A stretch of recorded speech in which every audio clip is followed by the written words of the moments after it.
Bueno, comenzaremos con lo que es su clase de química. Esta clase de química será sobre lo que son los materiales avanzados. Los materiales avanzados principalmente son materiales que han sido diseñados y modificados específicamente tener una mejoría en lo que son sus propiedades tanto físicas, químicas. Son materiales diseñados para alguna función en específico o simplemente pues para la mejora constante de lo que son pues, nuestras tecnologías. Mm, Creo que a ver, muchos conocen a algunos de estos tipos de materiales, a lo mejor por videos que les salen o cosas así. Yo creo que a muchos saben lo que es el grafeno o este tipo de cosas, y eso es lo que son los materiales avanzados. Estos materiales se pueden clasificar de diferentes maneras. Principalmente se pueden clasificar por, valga la redundancia, el tipo de material con el que están hechos, una clasificación de estos. Pueden ser aleaciones porque son de cierto tipo de metales, cerámicos, polímeros o biopolímeros. Otra de sus clasificaciones pueden ser dependiendo de su forma estructural. Pueden ser lo que son los nanomateriales o, por ejemplo, lo que son ciertas fibras avanzadas. Y también se clasifica dependiendo de las propiedades que estos poseen. Hay materiales que son porosos o absorbentes. Estas clasificaciones, o sea, puede haber algún tipo de material que quepa en varias de estas clasificaciones. Puede tener un polímero, que es una fibra. Puedo tener cerámicos, que son nanomateriales también. Puedo tener materiales porosos o absorbentes, que sean parte de los cerámicos o este tipo de cosas, pero se pueden dividir en algunas categorías. Primero, hablando de materiales por su material, valga la redundancia, tenemos lo que son los materiales cerámicos. Principalmente, se conocen a los materiales cerámicos por sí solos como materiales obtenidos a partir de compuestos inorgánicos no metálicos. Esto vamos a ver porque es como, digamos que medio ambiguo, pero todo el mundo conoce lo que pues, son las cerámicas, ollas de barro, las cerámicas del piso, por así decirlo, las que encontramos en diferentes lugares, los ladrillos. Sin embargo, cuando hablamos de cerámicos avanzados, son cerámicos que pasan por un proceso químico o físico, el cual permite obtener los materiales en un grado muy avanzado de pureza. Los cerámicos que encontramos del barro son cerámicos que tienen un grado alto de impurezas y puede que esto le dé ciertas propiedades, pero cuando nosotros hablamos de cerámicos avanzados queremos un material que sea sumamente puro para que tenga propiedades específicas como resistencia mecánica, materiales anticorrosivos, son materiales que son resistentes a altas temperaturas, algunos de ellos de baja conducción térmica o eléctrica. Digo algunos porque algunos tienen estas características eléctricas específicas, pero ya lo veremos después. Una de las características importantes de los cerámicos es que son materiales biocompatibles o que tienen biocompatibilidad. No sé si antes hayan escuchado este término, pero cuando hablamos de un material que es biocompatible, significa que son materiales que pueden ser usados o bueno, con aplicaciones médicas, por así decirlo, como prótesis, sabemos que son materiales que no van a ser reconocidos por el cuerpo como una sustancia extraña. Por ejemplo, todas las que son prótesis de caderas o cosas así, se buscan materiales que sean biocompatibles, es decir, que no generen ningún malestar al cuerpo. Creo que aquí hay gente que quiere unirse. Em, admitir. Bueno, algunos ejemplos de estos materiales cerámicos avanzados son, por ejemplo, el carburo de silicio. Es un material que se obtiene a partir de arenas de sílice y carbón. Estos se obtienen al derretirse en conjunto a altas temperaturas, así aproximadamente 2500 grados Celsius. que las propiedades específicas de este carburo de silicio es que es un semiconductor, o sea, por eso hablamos de que algunos de estos materiales tienen ese tipo de resistencia térmica o eléctrica. Este tiene una propiedad eléctrica importante, es un semiconductor, tiene una resistencia a altas densidades de corriente, o sea, pueden resistir a estar en aparatos eléctricos, los cuales tienen una necesidad de corriente muy alta y también tienen una alta resistencia mecánica. Algunas de las aplicaciones pueden ser, por ejemplo, con hojas de corte, porque digamos, son materiales con una dureza muy alta, en turbinas, en dispositivos electrónicos de alta potencia y también en materiales electrónicos muy pequeños por su capacidad de semiconducción. Otro ejemplo de una cerámica es el óxido de circonio, que es el que observan en pantalla.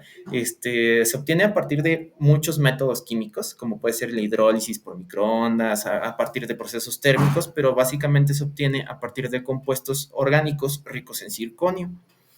Es un metal de la tabla periódica. Las propiedades que tiene, como parte de ser una cerámica, tiene una dureza muy elevada y este es uno de esos tipos de materiales biocompatibles y aparte tiene una la resistencia térmica muy alta.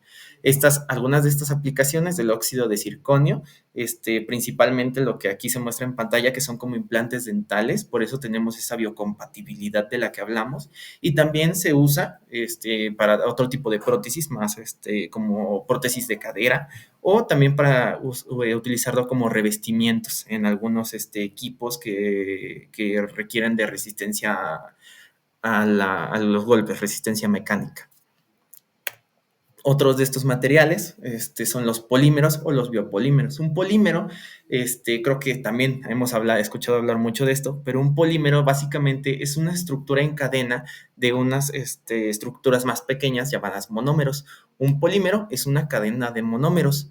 Estos polímeros se ajustan sus estructuras químicas, tanto las cadenas pequeñas pueden modificarse, tanto la forma en la que se acomoda la cadena para tener ciertos tipos de propiedades mecánicas, térmicas, eléctricas o químicas incluso.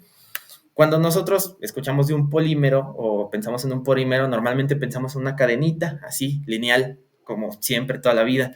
Pero los polímeros, así como se dice, pueden tener diferentes acomodos. Aparte de modificar la estructura química de su monómero, se puede modificar la estructura de su cadena.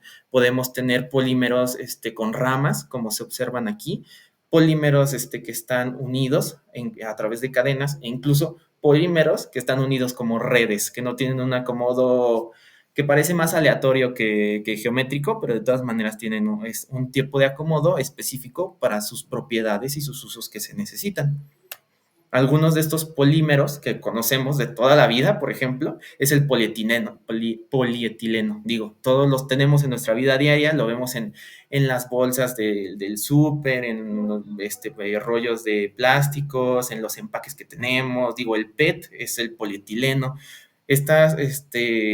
El polietileno es su monómero estructural, es este que tenemos aquí, el etileno, que se observa en pantalla. Ahí que se observa en pantalla, que sería este de aquí. Ese sería su monómero estructural y está acomodado en cadena.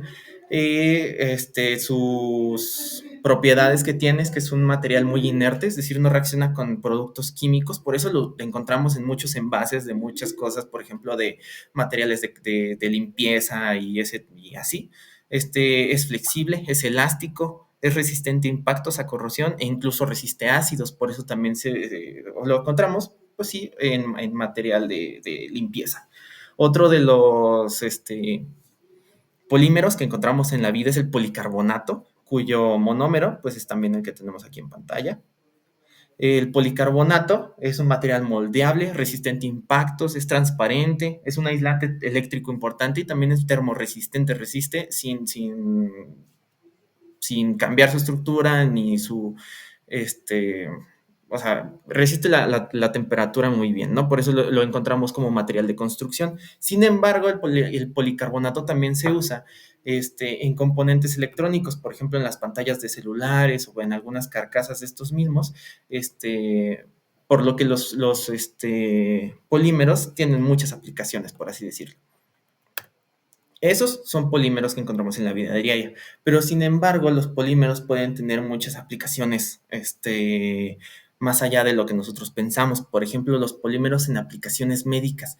Cuando nosotros vemos esto en sí, es un catéter, se usa pues para diferentes operaciones médicas, se usa en pacientes que están en terapia intensiva, hospitalizados, y estos equipos, como son equipos médicos pues, para pacientes, tienen que tener una estructura, una estructura química y unas propiedades muy específicas. Por ejemplo, tiene que ser, como dijimos, biocompatible, tiene que ser inerte, no tiene que reaccionar con ninguno de los materiales del cuerpo, con la sangre principalmente, ni tampoco con los medicamentos que se le vayan a administrar o cualquier cosa del paciente.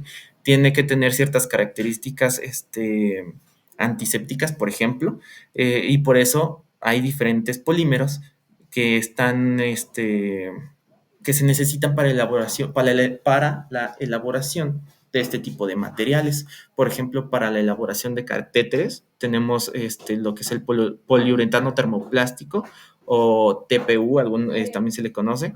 Tenemos también lo que son siliconas, polietilenglicol también se usa, polietileno de alta densidad, poliésteres y poliamidas. Estos son algunos de los que se utilizan. A veces para la producción de equipos específicos se utiliza de las propiedades en conjunto de varios tipos de polímeros diferentes, aprovechando las interacciones entre ellos y pues claro que sí, las características específicas que tiene cada uno, ¿no?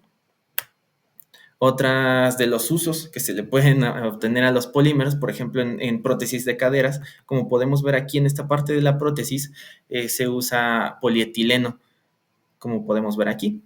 Por eso es lo que les digo que tienen esta capacidad de biocompatibilidad para ser usado en dispositivos médicos. También hay diferentes polímeros que se usan en lo que son prótesis, tanto prótesis internas como prótesis externas, por ejemplo, a personas que están amputadas y les falta alguna extremidad. Es muy común utilizar este tipo de polímeros porque son resistentes, porque son ligeros, porque son flexibles, porque se principalmente aprovechar sus propiedades para la comodidad tanto del paciente, pero también para la durabilidad del producto. Se usan también polímeros unidos a fibras de carbono, creo que la fibra de carbono es la que también muchos han escuchado. Entonces tienen todo este tipo de aplicaciones muy extensas. Otra parte de las aplicaciones de los polímeros también es en la industria aeroespacial. Creo que muchos hemos escuchado de lo que es el Kevlar o la fibra de aramida, no lo hemos escuchado en series, películas, todos sabemos que son parte importante de los chalecos antibalas, pero el Kevlar también es un polímero. Es un polímero cuyo monómero es el que tenemos aquí, esta pequeña estructura de aquí, y como vemos, este polímero tiene un acomodo estructural, digamos, como que en red, ¿no? Como lo hablamos anteriormente, no todos los polímeros son líneas. Este polímero es una fibra, así como les dije que pueden, dentro de las mismas clasificaciones, pueden estar entre lo mismo. Este polímero también es una fibra, la fibra de aramida, como dijimos. Las fibras se conocen como materiales que forman hilos, por así decirlo, y el conjunto de esos hilos es lo que le genera las características a veces a este tipo de materiales, a las fibras sintéticas. El Kevlar específicamente tiene una alta resistencia a la radiación, resistencia al impacto, es flexible, resiste a cortes, perforaciones y también tiene una alta resistencia química. Por esto mismo, el Kevlar es uno de los materiales que se utilizan tanto para revestir las cámaras de las aeronaves, principalmente por esta capacidad de resistencia a la radiación, porque ya sabemos que en el espacio uno de los principales problemas, aparte de las temperaturas, es la radiación y la falta de oxígeno. Por eso se usa en el revestimiento de aeronaves y también en los trajes EVA de los astronautas. Se utiliza Kevlar para proteger a la persona de la radiación del espacio. Otro tipo de materiales, dependiendo de su estructura, son los que son los nanomateriales o las nanopartículas. Una nanopartícula se define como un nanoobjeto que tiene sus tres dimensiones, X, Y y Z, dentro de lo que es una nanoescala. La nanoescala es aproximadamente de 1 a 100 nanómetros. No es una escala muy específica, o sea, muy estricta, por así decirlo, pero tiene que estar dentro de la medida de nano. de nanómetros. Estas partículas deben de tener fenómenos dependientes de estas dimensiones. Para ser un nanomaterial, debe tener características físicas, químicas o biológicas que dependan de la diminuta tamaño de partícula que se utiliza. Los nanomateriales se clasifican dependiendo de sus dimensiones.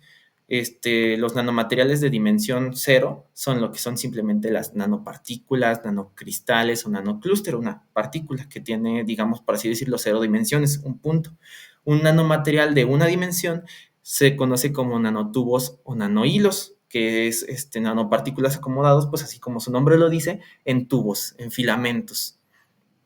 Por eso se conoce de una dimensión, digamos que nada más está acomodado en la dimensión horizontal, en el eje X, por así decirlo. Luego se conoce lo que son las nanocapas o nanopelículas, son nanomateriales de dos dimensiones, por lo que saben, por lo que intuimos, son materiales que tienen nanopartículas en dimensión tanto X como en dimensión Y. Y después de eso son los nanomateriales en tres dimensiones, que son las nanoestructuras, que ahora sí como suena, pues en X, Y y Z hay nanopartículas por todos lados. Estas clasificaciones de nanomateriales según sus dimensiones también tienen características específicas dependiendo de la dimensión en la que se encuentren. Un nanohilo no va a tener las mismas características que una nanopelícula, aun y cuando sea la misma nanopartícula que utilices. No es lo mismo un nanotubo de carbono que una nanopelícula de carbono. No van a tener las mismas características. A lo mejor ligeramente parecidas, pero aún así, como son nanomateriales, la estructura de esas nanopartículas va a afectar en las propiedades de los mismos. La forma en la que se generan estas nanopartículas, digamos que hay dos formas. La que se conoce aquí que es top-down y la que es bottom-up. O sea, puede ser o desde arriba o desde abajo, básicamente. Se obtienen las materias primas, por ejemplo, para generar nanopartículas de plata, se obtiene plata en un tamaño de partícula más grande y por procesos químicos o físicos como puede ser la deposición, evaporación térmica, implantación de iones, molienda mecánica, abrasión láser, pasamos de un tamaño mayor a las nanopartículas que buscamos. O podemos generarlas desde abajo por formas, por reducción fotoquímica, a través de microondas, microemulsiones, reprecipitación, reacciones redox o por métodos biológicos para obtener a partir de estructuras más pequeñas, como elementos, a las nanopartículas, que es lo que estamos buscando. Hay formas, tanto métodos químicos, físicos y biológicos, pero o sea, es una lista inmensa de formas en las que podemos obtener nanopartículas, dependiendo de qué tipo de nanopartículas es la que nosotros queramos obtener.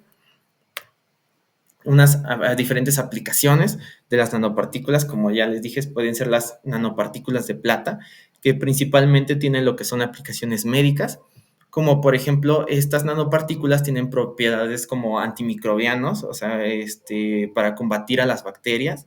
Son partículas que son termoestables y son relativamente no tóxicas. Esto es importante porque lo queremos hacer con aplicaciones médicas. Estas diferentes aplicaciones que ya tienen pueden ser en apósitos, en desinfectantes, cremas antibacterianas, incluso se llegan a generar plásticos para envasado de alimentos que ya vienen con nanopartículas de plata. Y como ya vienen con estas nanopartículas, aumenta muchísimo lo que es la vida útil del alimento, sin necesidad de añadir ningún tipo de conservador a lo mismo, viene dentro, como viene del mismo empaque, dentro del mismo plástico con estas nanopartículas, no hay necesidad de añadir otra cosa. Entonces, esto es una de las aplicaciones importantes que tienen las nanopartículas, añadir diferentes propiedades a materiales que ya tenemos gracias a sus pequeños tamaños y propiedades. Otras aplicaciones pueden ser, por ejemplo, las nanocerámicos, como pueden ser nanotubos de carbono, que es, como les dije, nanotubos o nanohilos de carbono que se utilizan principalmente para la limpieza del agua, como material absorbente, como material desinfectante. Se usa para tratar aguas residuales o para la purificación del agua principalmente. Y también tenemos otro tipo de nanopartículas, como son el dióxido de titanio, que tenemos aquí. Esta es una imagen en microscopio real de las nanopartículas de dióxido de titanio. Y esto se usan, por ejemplo, en dermatología como parte de lo que son protectores solares para protegernos de lo que son los rayos UV. Se pueden utilizar como semiconductores, se usan como materia prima de tintas, de plásticos, y también incluso añadir este tipo de nanopartículas a, por ejemplo, el concreto para la construcción aumenta mejorar sus propiedades. Todo lo que necesitas para el concreto para la construcción lo mejoras con nanopartículas de dióxido de titanio, en este caso.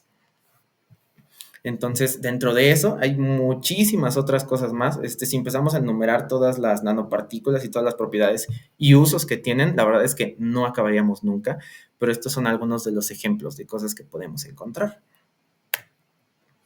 Después de ello, tenemos, por ejemplo, lo que son materiales que dependen de su característica, como por ejemplo lo que son los materiales adsorbentes.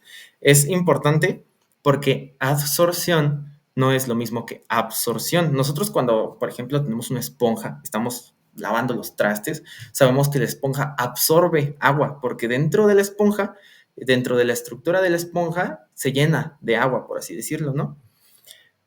Un material adsorbente es el material que pueda añadir compuestos, o bueno, los compuestos en fase líquida o gaseosa se adhieren, pero nada más a lo que es toda la superficie del material. No entran al material, se adhieren a su superficie.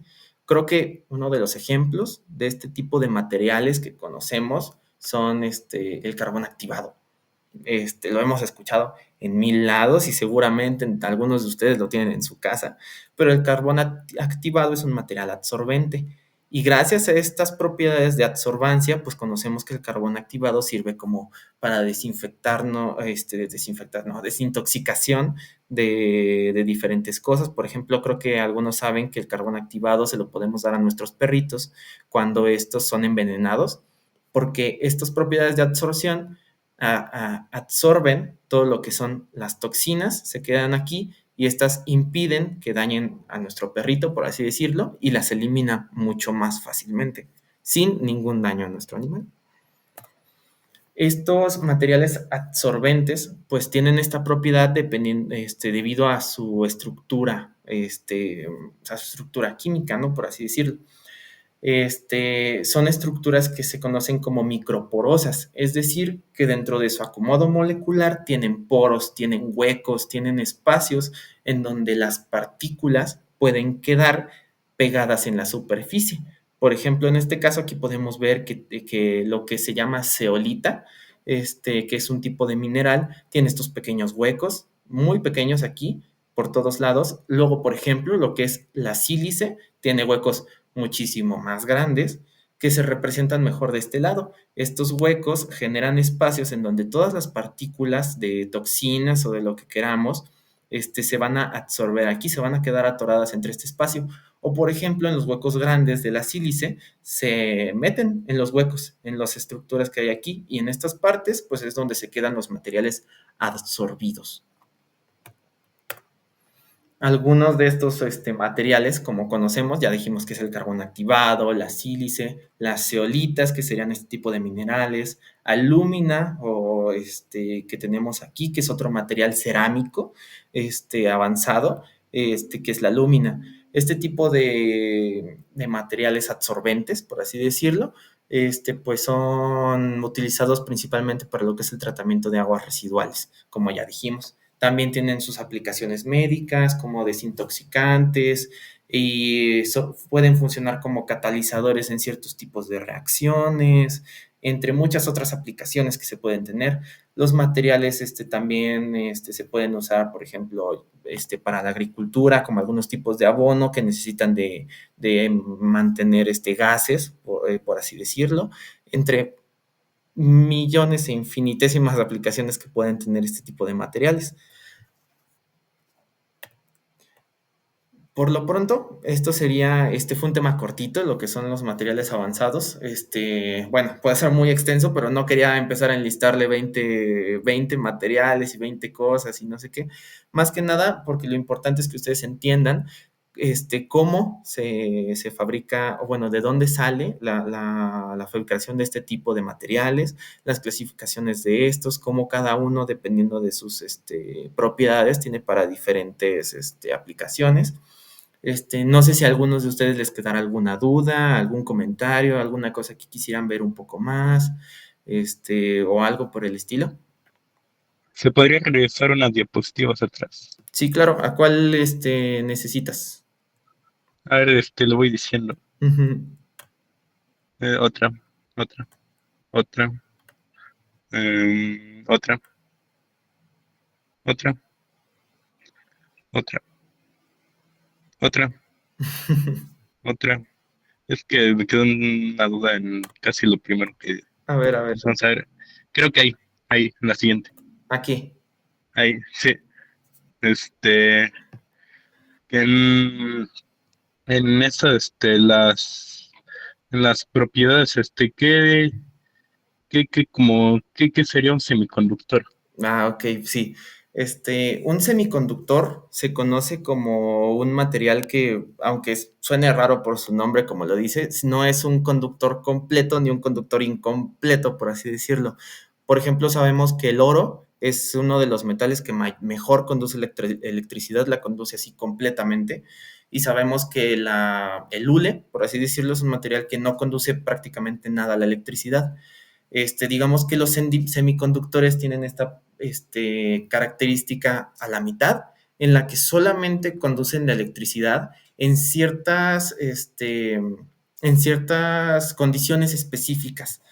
Por ejemplo, hay semiconductores que conducen la electricidad a ciertas temperaturas, hay semiconductores que las conducen a partir de ciertos voltajes, o a partir de ciertas presiones o condiciones muy específicas.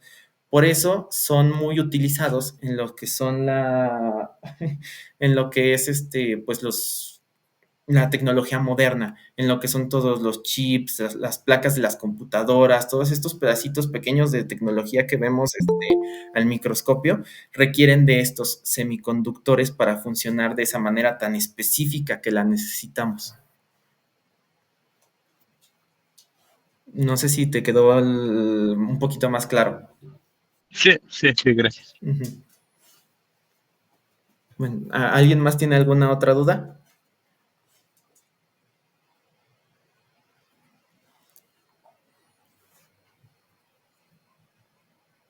Mm,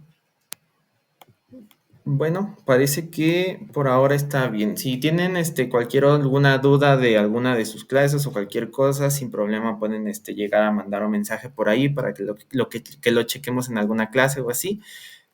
Pero por lo pronto, esta fue la clase de materiales avanzados. Estará en YouTube su video para que lo chequen, posteriormente. Y por lo pronto, creo que sería todo por mi parte.